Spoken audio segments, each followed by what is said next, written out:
يا جورج انا عاوز دلوقتي اشتري بيض مدغدغ، عاوز اعمله ايه؟ اصلحه واقلبه. طيب حلوه دي، اللي انت عاوز تشتري بيض مدغدغ وتصلحه وتقلبه.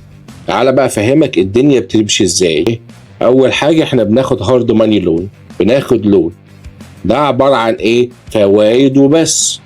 هيقول لك احنا هنشتري لك البيت دوت، بس البيت ده بتاعي. البنك يقول لك البيت ده ايه؟ ده بتاعي.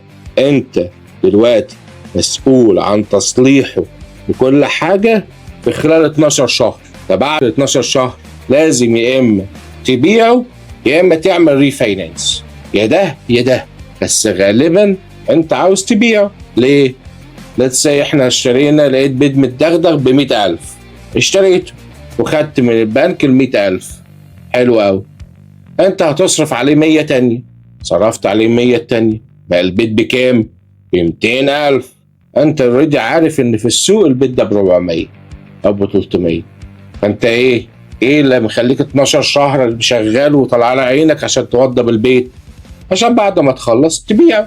بس خلي بالك البنك ما بيهزرش، العقد شريعة المتعاقدين. يعني انت اتفقت معايا 12 شهر، انا هاخد منك فوايد فقط لمدة 12 شهر، وبعد كده انا عاوزك تقلبه اللي هو اسمها ايه؟ فيكس فليب. نصلح ونقلب على طول. دي طريقة من طرق المستثمرين ان هو عاوز يعمل فلوس، فكل سنة بيعمل له بيت 200 3 10 على حسب القروض اللي معاه. لو عجبك الفيديو يا ريت تعمل لايك وشير، ولو عاوز نتكلم مع بعض خش على gmbrokerage.com وهتلاقي زوم لينك وتحجز ميعاد ونتكلم مع بعض براحتنا.